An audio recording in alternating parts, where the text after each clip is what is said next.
اللہ تعالیٰ تو بڑی تکلیفیں سے آزماتا ہے، بڑی پریشانیوں سے بھی اللہ آزماتا ہے۔ اللہ کا قرآن کہتا ہے اب حسبتم ان تدخلوا الجنہ، کیا تم نے یہ سمجھا ہوا ہے کہ جنت میں ایسے ہی داخل ہو جاؤ گے؟ وَلَمَّا يَأْتِكُم مَّثَلُ الَّذِينَ خَلَوْا مِن قَبْلِكُم، تمہارے پاس تو ان لوگوں کی ابھی تک مثال ہی نہیں آئی جو تم سے پہلے گزر چکے ہیں۔ مَسَّتْهُمُ الْبَأْسَاءُ وَالضَّرَّاءُ وَزُلْزِلُوا، اتنی تکلیفیں ان پر آئیں، اتنی پریشانیاں ان پر آئیں، اتنی مصیبتیں ان پر آئیں، ان کو جھنجھوڑ دیا گیا، حتیٰ کہ اس وقت کا جو نبی تھا، رسول تھا، اس نے بھی کہہ دیا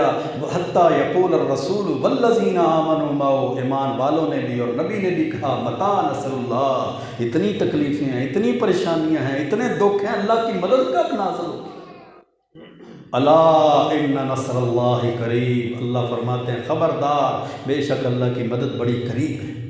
اللہ فرماتے ہیں تم پہ تو ایسی پریشانیاں ابھی آئی نہیں ہیں، تم پر تو ایسی مصیبتیں آزمائشیں ابھی آئی نہیں، تم سے پہلے لوگوں پہ تو اتنی اتنی تکلیفیں آئی تھیں، اتنی اتنی پریشانیاں آئی تھیں،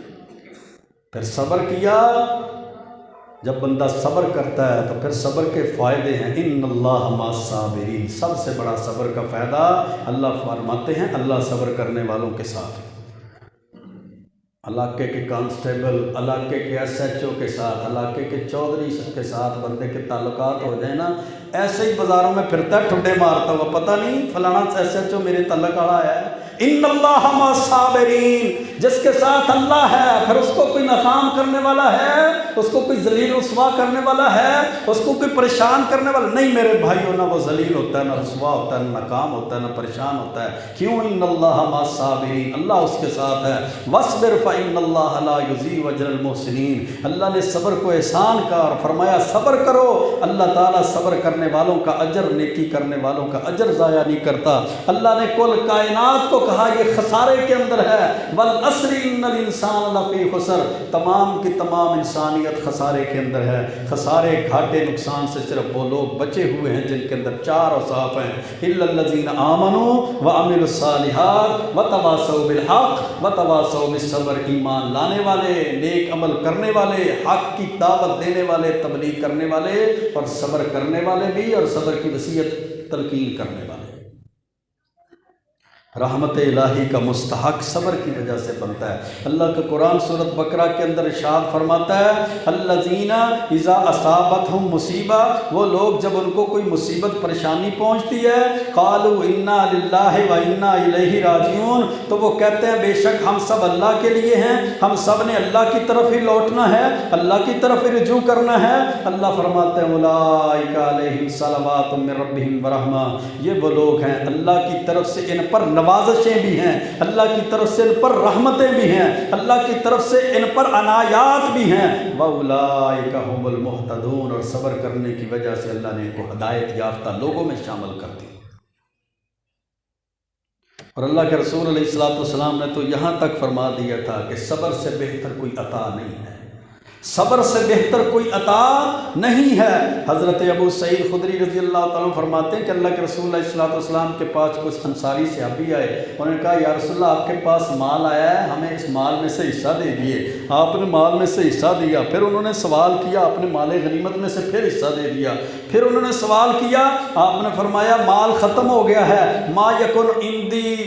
من خیر لا ادخرہ عنکم، میرے پاس کوئی ایسی بھلائی نہیں ہے جس سے میں تم سے ذخیرہ کر لوں، روک لوں۔ وَإِنَّهُ مَن يَسْتَعِفُّ يُعِفُّهُ اللَّهُ، اور جو بچنا چاہتا ہے اللہ اس کو سوال کرنے سے بچا لیتا ہے۔ وَمَن يَتَصَبَّرْ يُصَبِّرْهُ اللَّهُ، اور جو صبر چاہتا ہے اللہ اس کو صبر عطا کر دیتا ہے۔ وَمَن يَسْتَغْنِ يُغْنِهِ اللَّهُ، اور جو غنا طلب کرتا ہے اللہ اس کو غنا عطا کر دیتا ہے۔ وَلَن تُؤْتُوا عَطَاءً خَيْرًا وَأَوْسَعَ مِنَ الصَّبْرِ، اللہ کی طرف سے خیر اور بہتر عطا صبر سے بڑی کوئی نہیں ہے،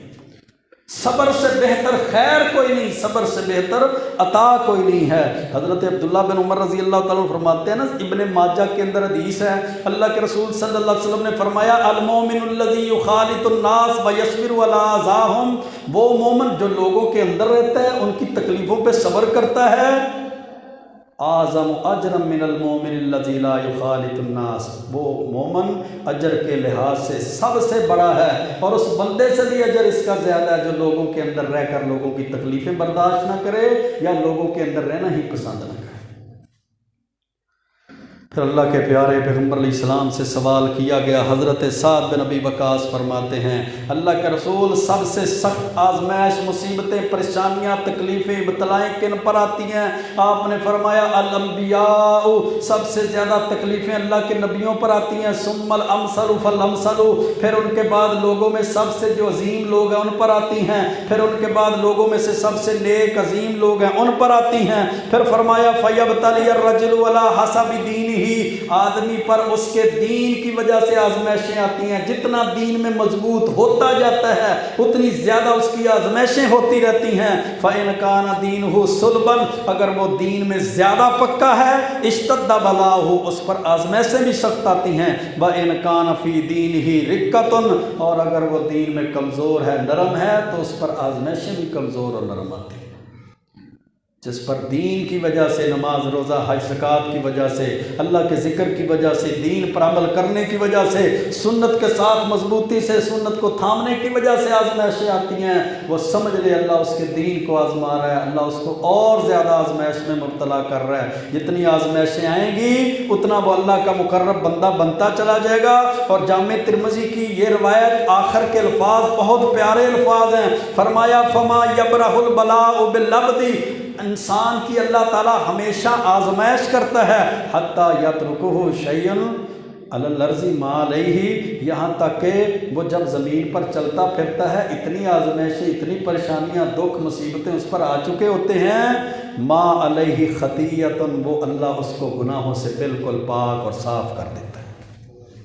دنیا کے اندر اللہ اس کو گناہوں سے ختم کر دیتا ہے، پاک کر دیتا ہے، اس کے گناہ ختم کر کے صاف کر دیتا ہے۔ آئیے میرے بھائیو، قرآن و سنت کی طرف